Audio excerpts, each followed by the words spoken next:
Qué privilegio, qué honra estar con ustedes. Bueno, ahí escucharon mi esposa. Mi nombre es Julio Pacheco.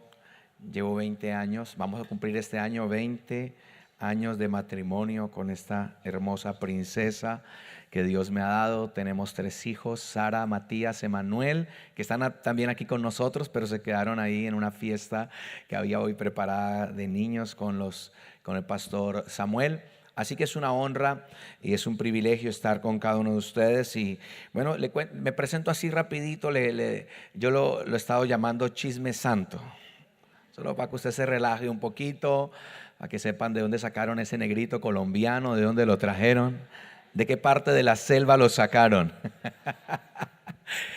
Hay algunos colombianos aquí, ¿verdad? Y bueno, quiero dar gracias primeramente a Dios. Yo sé que su presencia está en este lugar. ¿Cuántos pueden sentir esa presencia de Dios? Aquí se ha pagado un precio muy grande y yo sé que la presencia de Dios es algo que no se improvisa, que está o no está, y Él está en este lugar. Amén. Gracias, Pastor Guillermo y su esposa. Gracias, Pastor Jonathan, nos bendice. Gracias por la confianza de abrir las puertas de este precioso lugar para que podamos compartir un poco de lo que Dios ha hecho. Bueno, les decía, mi nombre es Julio Pacheco. Vivimos en Leticia, Amazonas, hace 17 años. ¿Qué es Leticia? Leticia, bueno, ¿cuántos latinoamericanos aquí o colombianos? Sí, por ahí alguno, por ahí, ok, muy bien. Si alguien conoce Bogotá, bueno, Bogotá es la capital de Colombia y Leticia queda, usted toma un avión y vuela unos 20 minutos, se ve todavía la ciudad. Luego por hora y media lo que usted ve es un tapete verde, verde, verde, verde, verde, verde, y luego hay un puntico así chiquitico que es Leticia, aterriza ahí el avión, eso es Leticia. Leticia es una ciudad pequeña de 40,000 habitantes que está al frente del río Amazonas. Al lado hay una ciudad brasileña llamada Tabatinga que tiene cerca de 100,000 habitantes, y al frente una isla llamada Santa Rosa. Y como mi esposa se los compartí ahorita a los pastores, usted puede desayunar en Colombia, almorzar en Perú y cenar en Brasil en un solo día. Que tenga una idea. Sobre el río Amazonas desembocan decenas de ríos, ¿verdad? Y hay cientos de pueblos indígenas y colonos dentro de la selva. Ahí estamos hace 17 años predicando el evangelio, levantando una iglesia. El nombre de la iglesia que Dios nos ha dado se llama Ministerio de Misiones, una iglesia que se ha ido extendiendo un poco ahí en el Amazonas. Bueno, vengo de padre misionero, así que soy esa segunda generación también. Aquí están en la transición, así que les cuento un poquito para que ya usted se relaje y reciba la palabra con confianza. Vengo de un hogar, mis padres ya están con Dios, ya están en la eternidad. Ellos dieron su vida por el evangelio en el Amazonas y en otras partes de Colombia, de Brasil, de Perú. Yo nací en un contexto muy misionero. Mi padre fue ganado con un hombre de Dios llamado T.L. Osborne. Luego él comienza a pastorear muy joven, 23 años me contaba él que ya estaba pastoreando varias iglesias muy cerca de Bogotá. Y luego lo llevan a un lugar llamado Puerto Leguízamo, que es un lugar dentro de la selva colombiana sobre el río Putumayo, que es un río que también desemboca en el Amazonas. Así que cuando Dios lo llama y lo envían a este lugar, él comienza a predicar el evangelio en condiciones bastante difíciles, donde le piden que él se devuelva, pero su corazón Dios lo puso en la selva. Y le compartía un poquito ahorita a sus pastores que mi padre comenzó a caminar la selva junto con otro hermano que él ganó para Cristo. Durante varios días, semanas, caminaron la selva. Querían llegar a los grupos no alcanzados, las tribus que no habían oído el nombre de Jesús. Así que después de caminar varios días, dormir en las noches en hamacas por la seguridad, dormían bien altos, siempre con su cuchillo listo por si alguna cosa, el ruido de los animales, todo lo que la selva tiene. Luego nadó un río que se llama el río Napo, lo cruzaron nadando y comenzaron a evangelizar las tribus Huitotos y Secoyas, que son la de este lado de la selva entre Colombia y el Ecuador.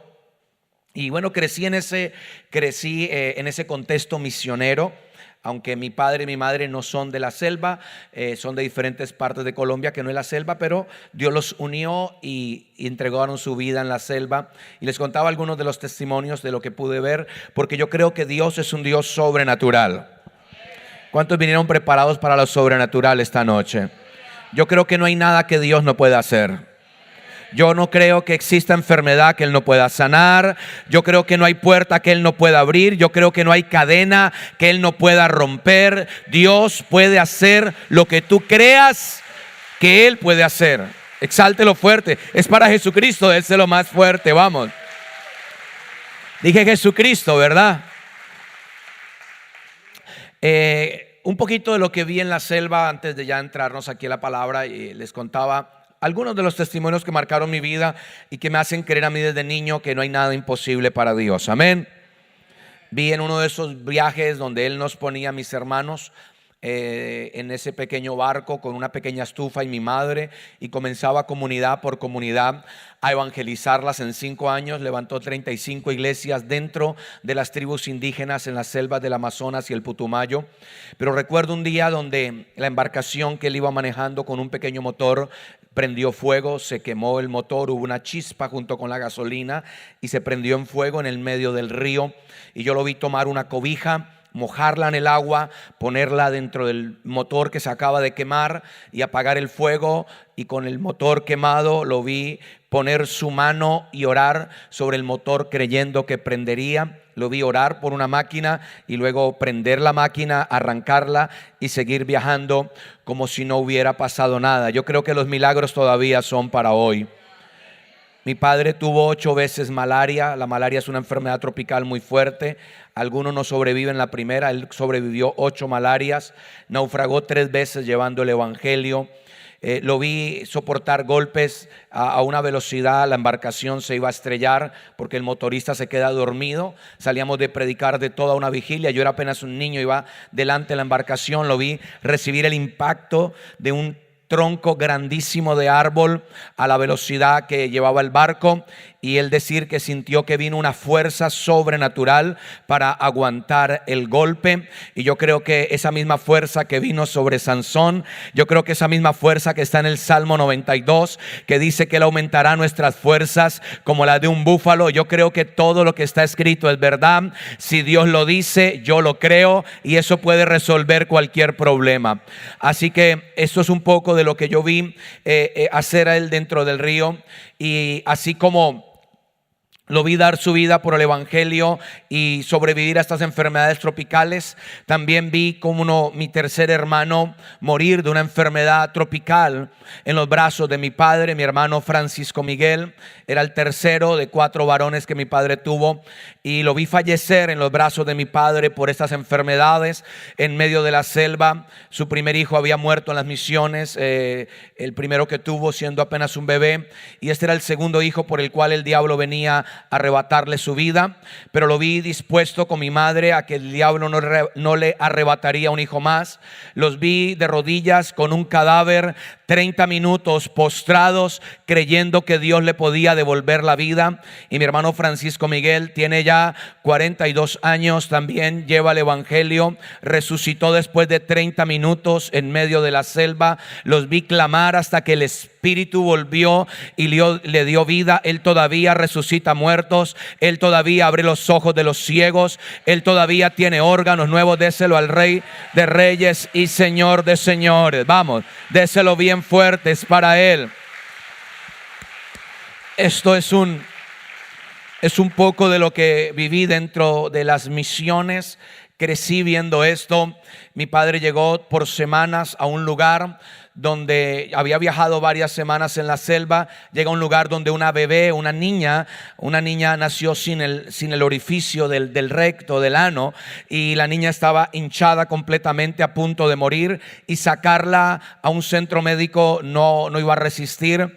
Y vi a mi padre creer que él nunca estudió medicina, no es médico, ¿verdad? Y honramos los médicos, bendecimos la medicina, creemos que son las manos de ayuda de Dios en esta tierra, pero la ciencia tiene límites y no llega a todas partes, pero Dios sí llega a todas partes. Y recuerdo que Dios le dice a él que comience a tocar donde sentía que estaba más blandito, en la parte de su ano, y coger una cuchilla de afeitar, calentarla en el fuego y hacer la incisión, hacer la cirugía. Y salió lo que tenía que salir, y vi a esta niña sobrevivir. Así que yo creo que Dios puede abrir una puerta que parece cerrada. Dios puede hacer cualquier cosa. Entonces crezco en las misiones viendo todo esto con algunos altibajos de los sacrificios que él tuvo que hacer. Así que a los 14 años yo decido alejarme de Dios, me devuelvo para Bogotá, me aparto de Dios 11 años. Y dos cosas que pensé que jamás haría en mi vida: una, el pastorado, y segundo, las misiones. Son dos cosas diferentes, pero no quería ninguna de las dos. Y en Colombia decimos que al que no quiere caldo se le dan 2 platos. El que no quiere sopa se le dan 2. Así que a los 25 años estaba atrapado. Esto lo cuento, voy a contar un poquito más con libertad, porque en todas las prédicas han estado mis hijos, y entonces en esta me puedo abrir un poquito más porque no están escuchando.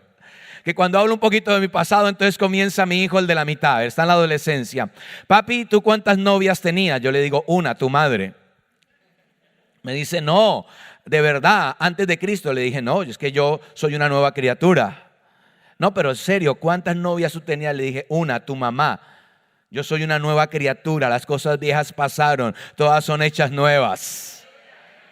Me dice, ya sé, tú me vas a decir eso, que eres nueva criatura. Entonces, a veces cuando comparto, no me gusta hablar mucho de mi pasado, pero es cuando comparto, comienzan ellos a preguntar, papi, ¿tú hiciste esto? Entonces, a los 25 años yo estaba atrapado en el licor. Tenía que tomar un vaso de ron puro para poder conciliar el sueño. Ese era ya mi hábito. Tenía un buen trabajo, ya me había conocido con mi esposa. Ella no me conoció a mí cristiano, no me conoció como un hijo de Dios. Así que ese fue el contexto en el que Dios me alcanza. Dios corta de raíz en una reunión como esta. Solamente entré, el poder de Dios me tocó. Han pasado 20 años, nunca más necesité el licor en mi vida. Así que tengo un encuentro con Dios, y 3 meses después, en un tiempo de ayuno, Dios me habla, y al tercer día en el ayuno me dice que Él me había separado en el vientre de mi madre. Y bueno, y ahí sé que Dios me había llamado al pastorado, pero yo pensé que era en Bogotá, una ciudad que conocía. 3 meses después, en otro tiempo de ayuno, estoy orando y Dios me habla de nuevo al tercer día y me dice que no era en Bogotá, que era en Leticia, y me repite 3 veces el nombre de Leticia. Y Leticia, la capital de la selva amazónica de Colombia. Así que cuando Dios nos habla, le pedí, Dios, dame un corazón para la selva. Así que entramos al seminario ese año ya restaurado. Ahora sí, mi esposa me comenzó a perseguir, me comenzó a asediar, y bueno, yo no me pude resistir. Ella me ganó para Cristo, me consolidó, me casó, me llevó al altar.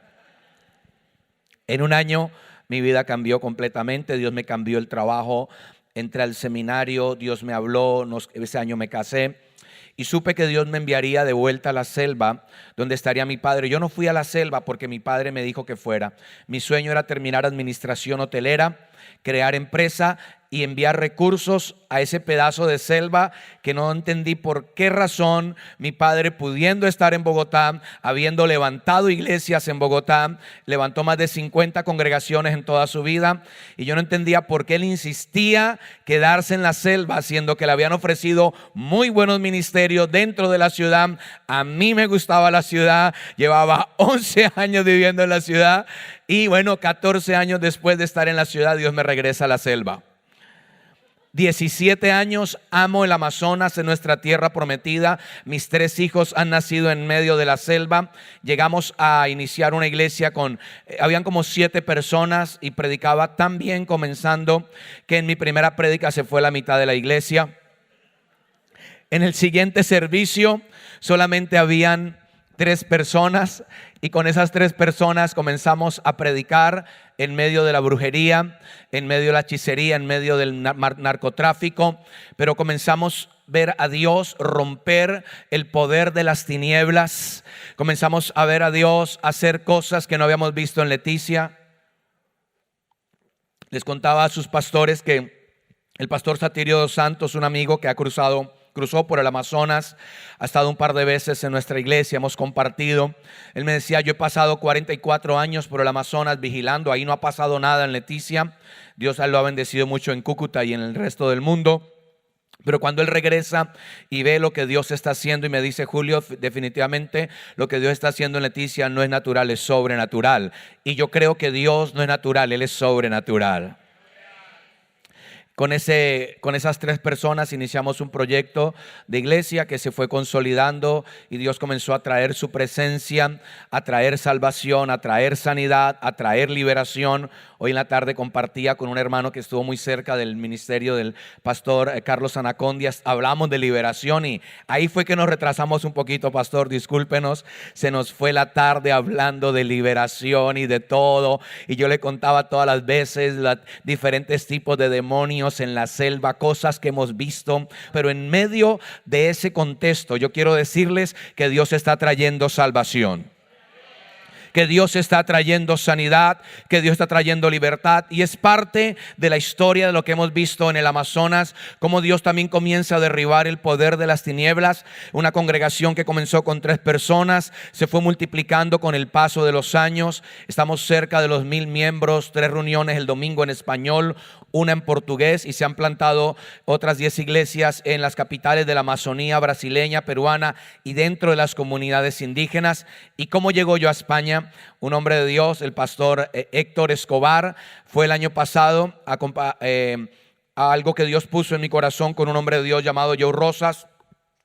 Íbamos en un viaje misionero porque mi madre fallece. Yo comienzo a viajar a la selva con mi padre, a hacer noches de milagros, tardes de milagros dentro de la selva. Yo he visto personas recorrer 2 semanas en un barquito sin ningún techo encima, solo por llegar, por un milagro, por una sanidad. Y yo quiero decirte que donde hay fe hay milagros. Dios todavía hace milagros. Dios todavía sana. Así que como termino en España, me preguntan que cuál era uno de mis sueños. Y uno de mis sueños es bendecir los pastores indígenas. Hay cientos de poblaciones que no tienen todavía una iglesia. Y las que tienen son pastores que llevan 30, 40 años trabajando sin un salario. Ellos pescan, se hacen profesores, hacen cualquier cosa en su comunidad para predicar el evangelio. Mi sueño era traer estos pastores a Leticia, poderlos hospedar, poderlos alimentar, traer conferencias, como oxigenarlos. Hacemos embarcaciones que usan ellos con un motor que se llama Pequepeque, que puede navegar durante meses el Amazonas. Así que en los últimos 3 años comenzamos a hacer este congreso y mi amigo el pastor Joe Rosa comenzó a contactar a algunos amigos de diferentes naciones y nos comenzamos a unir. La iglesia en Leticia el año pasado hospedó 435 pastores y líderes indígenas durante 4 días. Les dimos desayuno, almuerzo, cena, les damos una ofrenda digna por lo menos una vez al año. Hacemos embarcaciones. El año pasado hicimos 14 embarcaciones con motor para los que no tienen, para los que evangelizan y hacen misiones dentro de la selva. Un pastor viajó 14 días para llegar a nuestro congreso, día y noche en medio de la selva. Eso es lo que estamos haciendo. Y el año pasado fue este hombre de Dios, este español Héctor Escobar, nos bendijo con las prédicas. Dijo: quiero que el próximo año vengas a mi semana de misiones. Y bueno, su semana de misiones se convirtió en que hemos estado predicando en Sevilla, Madrid, Jerez, Cádiz y Barcelona, y estamos esta noche aquí. Así que Dios siempre hace mucho más de lo que pedimos o entendemos. Eso dice su palabra. Así que de aquí han llevado la palabra ya este año el pastor Héctor, el pastor Samuel de Alicante también, su hijo, fueron a bendecirnos. Y ahora bueno, estamos de este lado. Le decía a sus pastores, mi padre nos ponía a mis hermanos y a mí en un barquito y viajábamos kilómetros y días por la selva plantando una semilla con lágrimas para que un día mi esposa y yo con mis hijos en avión pudiéramos cruzar, ¿verdad?, a este continente para predicar el evangelio. La Biblia dice que uno es el que siembra y otro es el que cosecha, y los que sembraron con lágrimas cosecharán con regocijo. Amén. Así que así terminamos aquí en España por causa de este congreso. Un pastor de aquí de España compartiendo, nos hemos hecho buenos amigos y cada iglesia me ha bendecido en lo poco que pudimos compartir. Sé que esta es una iglesia que ama la presencia de Dios, que tiene una visión organizada, que corre con el evangelio, y creo que lo que Dios ha hecho en este lugar y que seguirá haciendo es mucho más grande de lo que estamos viendo ahora. Amén. Entonces, con ese chisme santo, para que usted esté tranquilo quién es ese pastor, ya un poquito le resumí. Quiero que se coloque de pie un momento y antes de que entremos en la palabra de Dios. Tu historia también será contada. Jueces capítulo 6 del 1 al 24 para sus apuntes. Ya está haciendo un poquito de calor, ¿verdad? ¿O soy yo aquí?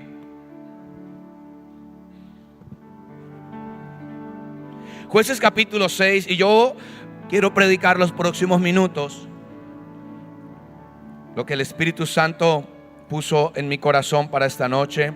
Él es el que unge nuestros labios de barro para hablar no lo que nosotros queremos, sino lo que Él quiere. Amén.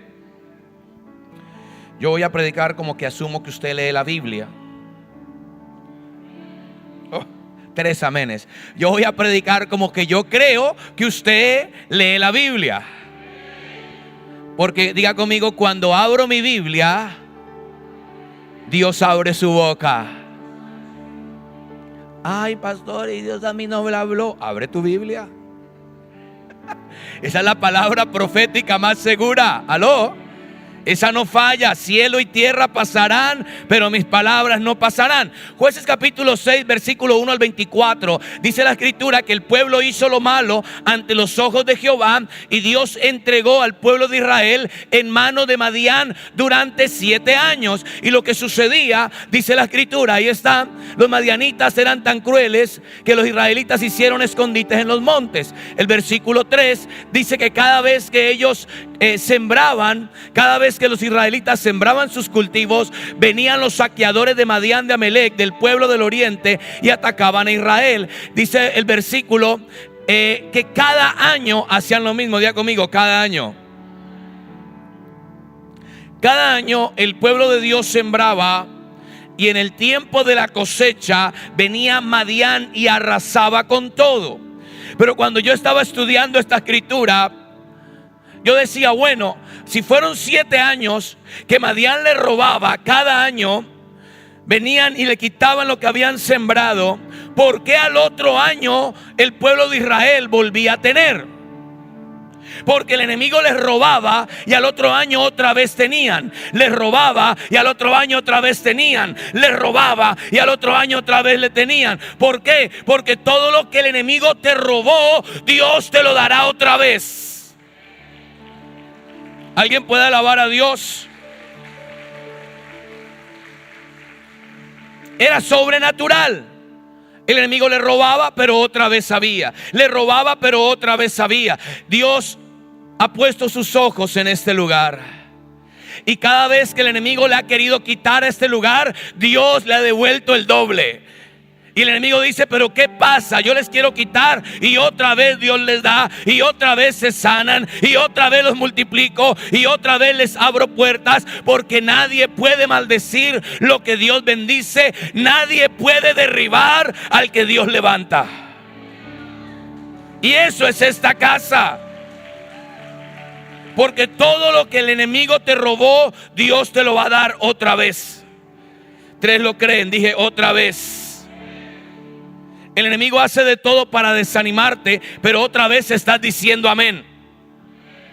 El enemigo hace todo para sacarte de la carrera, pero otra vez estás diciendo gloria a Dios. El enemigo hace de todo para acabar con tu matrimonio, pero sigues hasta la muerte con la mujer de tu juventud, con tus hijos. El enemigo te los quiere robar, pero Dios te los devolverá otra vez para que le sirvan a Él. El enemigo te quería ver allá afuera, pero otra vez estás en la iglesia. Porque el mismo que te abrió la puerta la primera vez, te la abrirá otra vez. Él dice, otra vez abriré camino en el desierto y ríos en la soledad. No importa cuántas veces el enemigo venga contra ti, Dios te va a volver a levantar. Cada vez que el enemigo te derribe, te tendrá que volver a ver de pie. Alguien necesita esa palabra. Cada vez que el enemigo te derribe, te tendrá que volver a ver de pie. Dios va a multiplicar lo que el enemigo te quiso quitar. La parábola del sembrador, todos la conocemos. 4 semillas. Una cayó en el camino, otra en las piedras, otra en espinos, y una cayó en buena tierra. 3 semillas se perdieron, una dio fruto. Pero en la primera cosecha, dice que luego hubo una cosecha al 30, al 60 y al... Aleluya. Levante sus manos, déjeme, yo le regalo esta palabra. Mírame acá, 3 semillas se perdieron. ¿Cuántas se perdieron? Pero en la primera cosecha, Dios le dio 10 veces más de las 3 que se perdieron.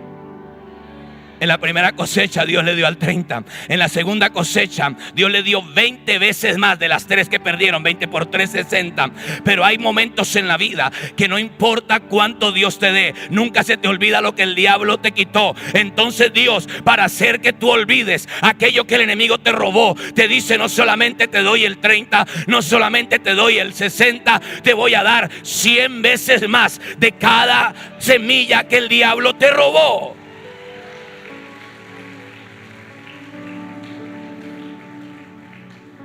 Yo estaba dando una palabra aquí y es para varios. Lo que iba a tomar años va a tomar meses. Para aquí alguien lo tomó. Es para ti, es para ti. En medio de 7 años Madián contra Israel se levanta. Y Dios toma a un agricultor y lo convierte en un héroe nacional, en un guerrero. El pueblo estaba asustado, viviendo en las cuevas.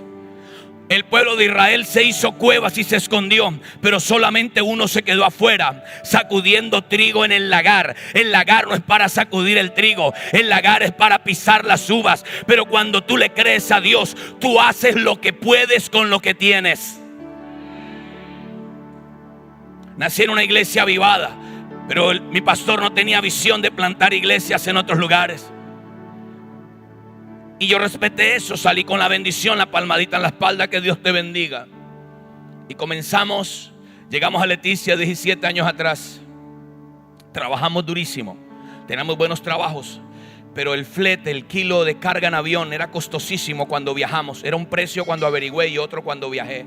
Y se fueron todos nuestros ahorros. Llegamos con 15 euros a Leticia a comenzar un proyecto de iglesia desde cero. Así que trabajamos en lo secular un tiempo. El único, discipulé a un niño llamado Daniel con 12 años. Cuando viajé iba a tener casi 15. Y en una reunión masiva que hacía mi pastor de miles de personas, todavía la hace al fin de año, yo fui a esa reunión a recibir la bendición porque salía para el Amazonas hace 17 años. Y cuando voy saliendo de esa reunión multitudinaria, me llama este niño, Danielito, me dice: Julito, ¿dónde estás? Le dije: pues aquí vine a despedirme, a recibir la unción, ya voy a viajar. Y él me dice: yo también vine a esta reunión, pero yo vine a despedirme de ti. Y sabes, varias personas prometieron, dijeron: sabes, te vamos a apoyar, pero llegaron los días de viajar y por alguna razón no vimos ese apoyo. Y ya habíamos gastado todo nuestro dinero en los kilos de avión para llevar unas cositas, un colchón, una salita y para comenzar nuestro proyecto en el Amazonas de iglesia. Y me encontré con Danielito, un niño de 12 años. Su madre tenía como 5 hijos más, era madre soltera, su papá no cuidaba de ellos, con una escasez muy tremenda. Yo le dije: ¿a qué viniste a esta reunión? Me dije: vino a despedirme de ti, Julito. Yo lo había evangelizado, lo había discipulado. Yo le dije: bueno, Dios te bendiga, nos vemos algún día. Y cuando nos estamos despidiendo, él mete la mano a su bolsillo y saca un billete de 10,000 pesos, que son como unos 2.5 euros más o menos, como 2 euros. Él saca un billete, me dice: esto es lo que yo he ahorrado, yo quiero entregártelo en tu ministerio. Yo le dije: no tienes que hacer eso, le dije. Me dijo: tú me enseñaste y no me robes esta bendición. Y ese fue todo lo que Dios puso en nuestras manos. Así que nosotros comenzamos sacudiendo trigo en un lagar. Cuando otros se quedaron en la cueva, algunos creen que necesitan de mucho. Es más, lo que tú necesitas ya está dentro de ti. Lo que necesitas ya está en tu casa. Dios con poco puede hacer mucho.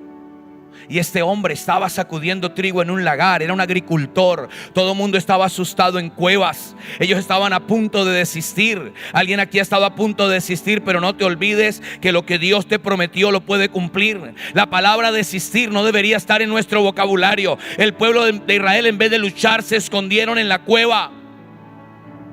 Elías se mete en una cueva y Dios le dice: ¿qué haces ahí, Elías? Tú no naciste para estar en la cueva.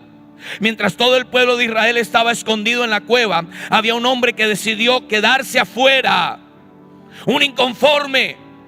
Mientras todos estaban en la oscuridad de la cueva, Afuera estaba Gedeón con todos sus temores, con toda su incapacidad, con toda su pobreza. Era el menor de su casa, pero él creía que si él hacía lo que podía con lo que tenía, Dios podía hacer algo que él no podía hacer.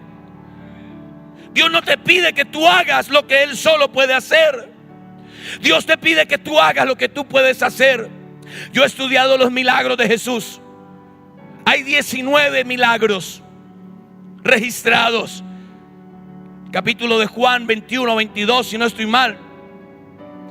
El último capítulo del Evangelio de Juan dice que si se escribieran los milagros, no alcanzaría la tinta, no alcanzaría el cielo para escribir todo lo que Jesús hizo. Pero registrados quedaron 19 milagros. Y cuando tú estudias los 19 milagros, ciego Bartimeo, la mujer del flujo de sangre, el paralítico de Betesda, el hombre hidrópico, los 10 leprosos, la hija de Jairo, todos estos milagros, cuando uno estudia los 19 milagros, 15 veces de los 19, 15, ¿cuántas veces?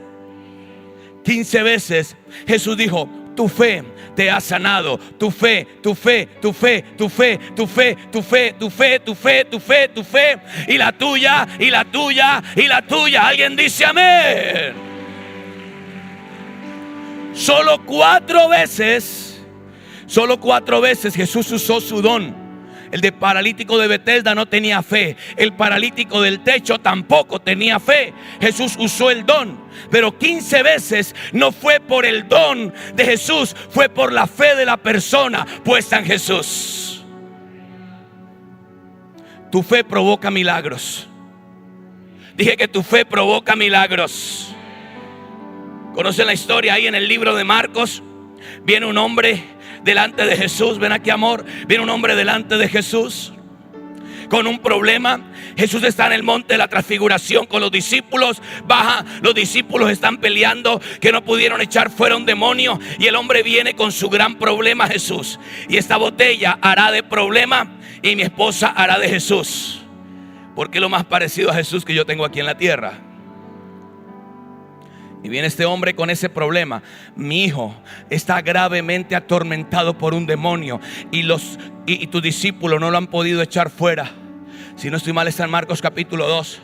Y el hombre toma el problema y le dice a Jesús lo siguiente: pero si puedes hacer algo.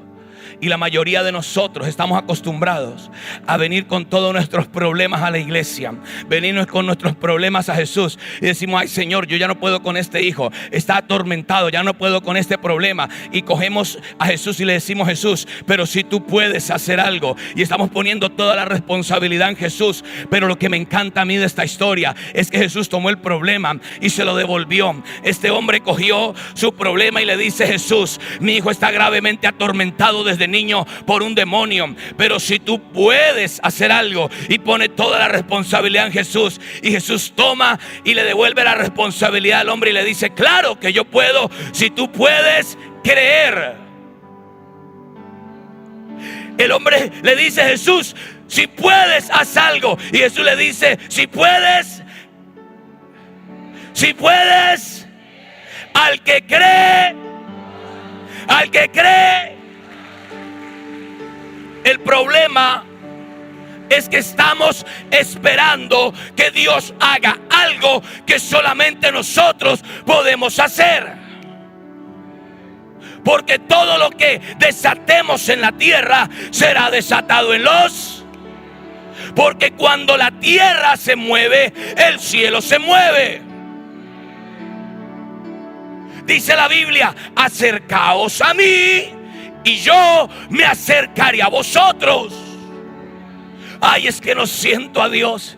Es que lo siento tan lejos de mí. Él está cerca, pero eres tú el que no te acercas. Acercaos a mí y yo. Cuando la tierra se mueve, el cielo se mueve. Deja de esperar que Dios haga lo que solamente tú puedes hacer. Clama a mí. Clama a mí. Entonces ponte a clamar y el cielo se comienza a responder. Pero a veces queremos que el cielo responda sin nosotros clamar, y no funciona así. Ay Señor, si puedes hacer algo con mi hijo. Dios dice: claro que yo puedo. Si tú puedes, ¿Cuántos creyentes vinieron esta noche? Tu historia será contada. La de la hermana que dijo amén. Tu historia será contada. Dios no necesita una multitud para cambiar la historia. Solo necesita de uno que le crea, uno que no se esconda en la cueva. Dios solo necesita de uno que crea que la historia puede cambiar, uno que crea que las cosas no se van a quedar lo mismo toda la vida, uno que no se esconda en la cueva de la tibieza espiritual, uno que salga y se ponga en el lugar secreto de rodillas, uno que quiera tener intimidad con Dios. Porque Dios siempre levanta uno antes de levantar toda la casa. En toda casa hay un José. En toda casa hay un Gedeón. Es el menor, es el que menos tiene, pero Dios con poco puede hacer mucho. Gedeón no tenía mucho, Gedeón tenía poco. Igual que Jesús para alimentar una multitud, Él no necesitó de mucho, necesitó de... Con poco alimentó muchos. Yo leí esta historia una y otra vez en los evangelios. Es la única historia, es una de las historias que se repite en Mateo, Marcos, Lucas y Juan. Mateo, Marcos, Lucas y Juan. Y en el libro de Juan dice que eran apenas unos pececillos. Y yo investigué en el lago de Tiberias. Hay unos pececillos pequeños que los ponían en vinagre como encurtidos para conservarlo. Y lo más probable es que fueran de estos pececillos que eran tan pequeños que no daba para partirlos. Y cuando usted lee la historia, léela y reléela, en su original dice que Jesús partió el pan, pero no dice que partió los peces. Dice que partió los panes y repartió los peces. ¿Por qué partió el pan? Porque el pan es hecho por la mano del hombre. Y todo lo que está hecho por la mano del hombre se parte. Todo lo que está hecho por la mano del hombre se quiebra. Pero lo que está hecho por la mano de Dios, ni el mismo infierno lo puede quebrar. Levanta tus manos a Dios. Porque si Dios te dio tu matrimonio, el diablo no lo puede quebrar. Lo que es hecho por la mano del hombre se rompe. Lo que es hecho por la mano de Dios, ni el mismo infierno lo puede romper. Porque las puertas del infierno no prevalecerán contra la iglesia de Jesucristo. Pastor, pero yo pasé por un proceso de quebrantamiento. Explíqueme eso. Si tú has pasado por un proceso de quebrantamiento, es porque has llegado a la casa del alfarero. Y cuando el alfarero quiere depositar algo muy grande y ya no cabe en ese cántaro tan pequeño, tú te quiebras, pero sigues en las manos del alfarero. ¿Por qué me quebré? Porque lo que Dios quería depositar era tan grande que Dios lo quebró para hacer un cántaro más grande. Porque el depósito que Dios tiene para esta temporada ya no cabe en ese pequeño cántaro. Alguien quería una respuesta, Dios se la acaba de dar. Lo otro, imagínense Pedro, el gran pescador, comienza a ver peces multiplicándose fuera del agua. Lo natural es que los peces se multipliquen dentro de él, pero Pedro comienza a ver peces multiplicándose fuera del agua. Peces multiplicándose fuera del agua. Dios estaba quebrando las leyes naturales. Oh, Jesús no necesita de agua para multiplicar peces, como no necesitó un barco para llegar caminando en medio de las aguas. Jesús no necesitó. Creo en los médicos, son una bendición. En nuestra iglesia tenemos el único médico especialista de toda la Amazonía. Se congrega con nosotros. A veces llega un poquito después de los milagros, porque algunas cosas definitivamente en su cabeza pero cree en milagros. Pero yo aprendí que la ciencia es limitada, pero el cielo es ilimitado. Peces se multiplicaron fuera del agua. Dios no necesita de peces, de agua, para multiplicar los peces. Como Él puede que no necesite que termines toda la quimioterapia para sanarte de cáncer. Como Él no necesita de un banco para darte un coche.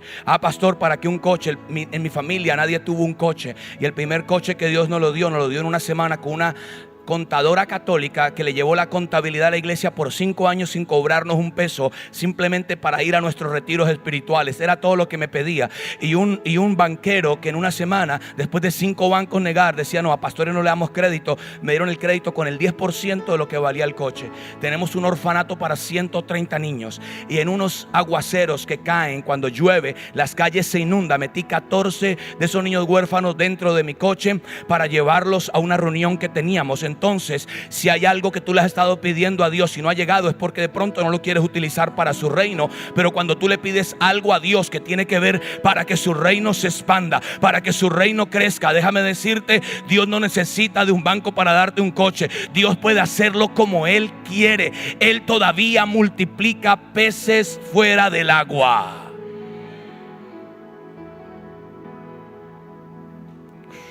Veo una ola de milagros viniendo a este lugar.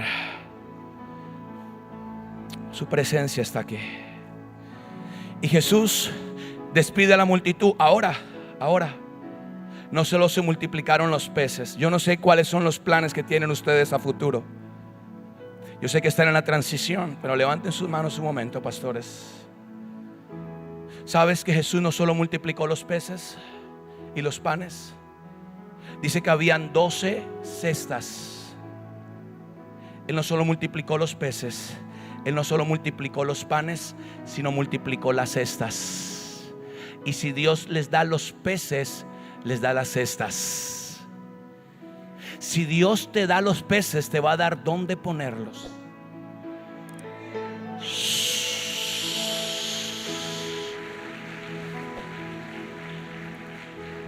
Jesús se retira y comienza a orar, porque su poder acaba de salir. Así como cuando la mujer del flujo de sangre fue sana, Jesús dijo: poder salió de mí. Y si el poder sale, también el poder entra.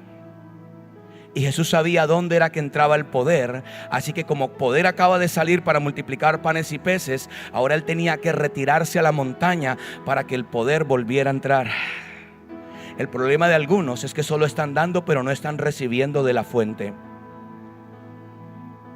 Y Jesús está a las 3 de la mañana recibiendo, recargándose, y le dice a los discípulos: vayan al otro lado. Y si Jesús te dice que vayas al otro lado, llegarás al otro lado. Las peores tormentas en el Amazonas, que siento que me iba a hundir, que era mi último día en la tierra, fue cuando Dios me dio las más grandes victorias en medio de las comunidades indígenas. Una de ellas donde hacen sacrificios humanos. Pero si Dios te dijo que Él te va a llevar al otro lado, te va a llevar al otro lado.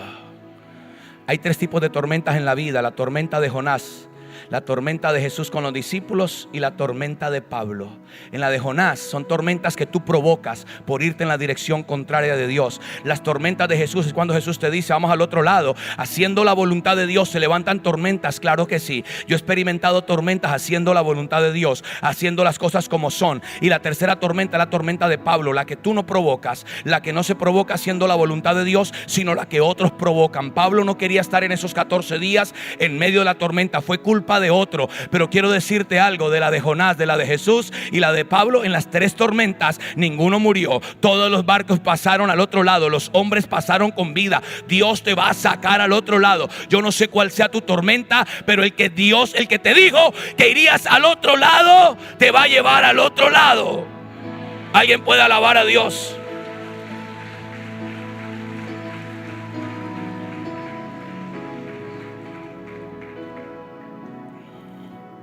Jesús baja del monte y comienza a caminar sobre las aguas. Jesús no fue por debajo del agua como Jonás en un pez.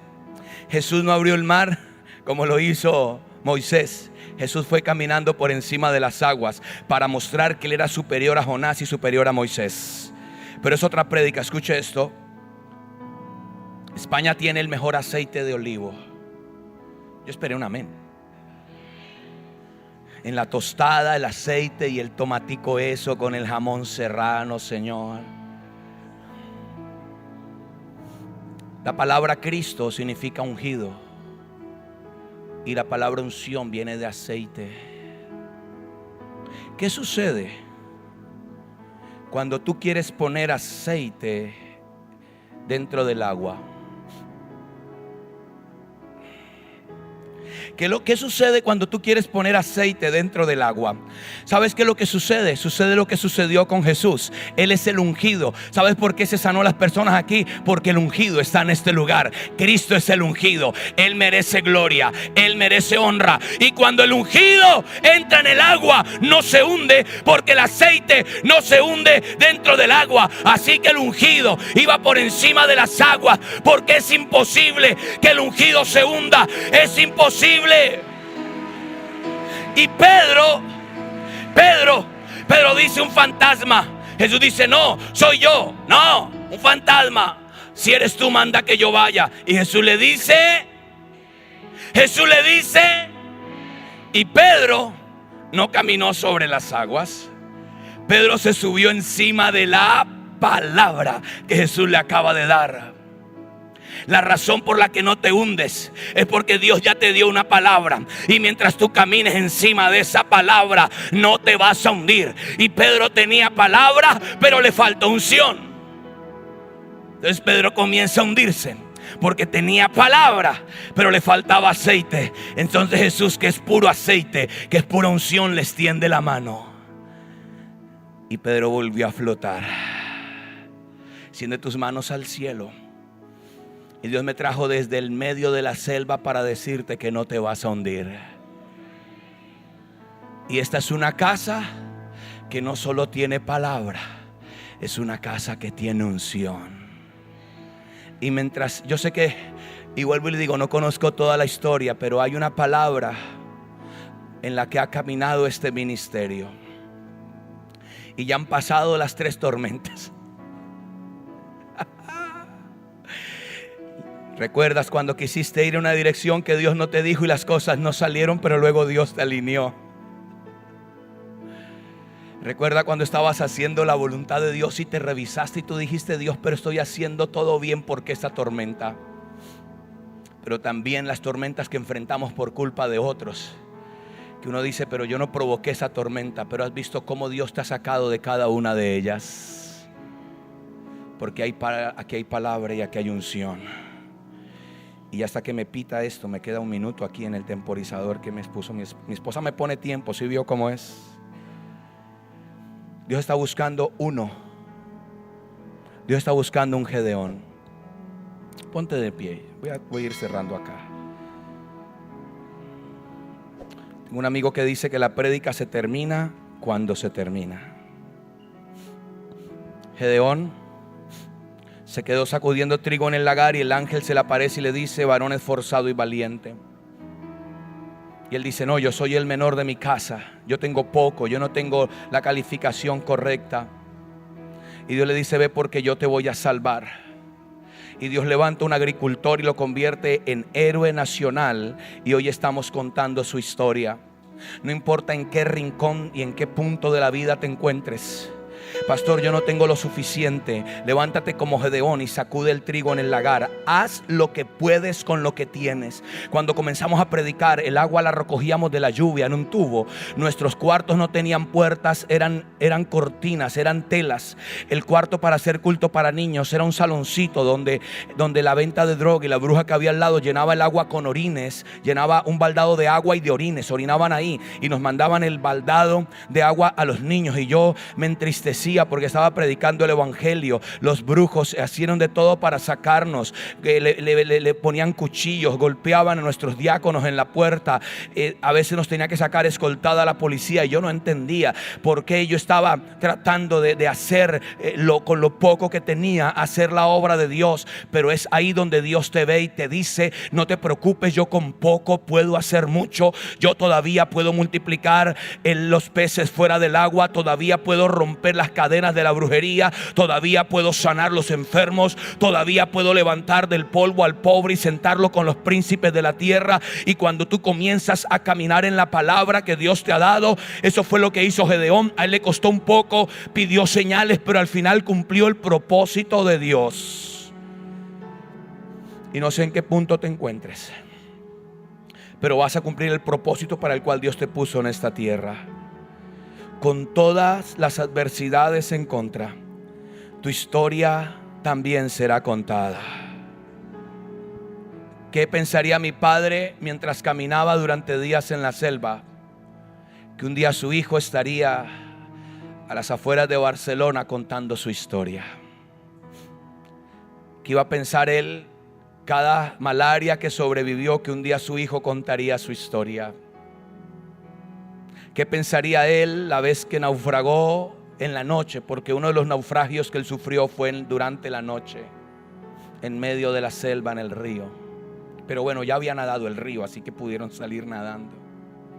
¿Qué iba a pensar yo? Que hace 20 años, mientras estaba metido en un cuarto alcoholizado, Dios me levantaría después de ser un dolor de cabeza para mis padres, pero durante 11 años no dejaron de doblar sus rodillas. Una de las últimas conversaciones que tengo con mi padre, él está con un short, con una pantaloneta que decimos en Colombia, y yo le veo sus rodillas, unas bolas negras en sus rodillas. Yo le digo: Padre, ¿qué es eso que tienes? Esos callos gruesos, eso. Y él no me contestó, él apenas sonrió.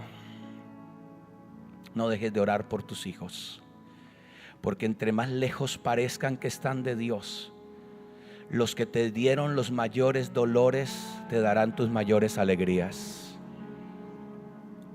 La segunda noche de milagros, mi madre viene llorando diciendo: yo sabía lo que Dios iba a hacer contigo, aun cuando te fuiste lejos y me sacaste lágrimas. Tu historia también será contada. Levanta tus manos a Dios y démosle gloria un momento. Dale gracias a Dios. Hay más ahí, pero yo quiero cerrar aquí. Quiero bendecir esta casa que me abrió sus puertas para que compartiera un poco de mi corazón esta noche. Que Dios honre el legado que hay en esta casa. Y el apóstol de esta casa: tu historia será contada en tus próximas generaciones. Si Cristo no ha venido antes, tu historia será contada, y tu historia será contada en vida.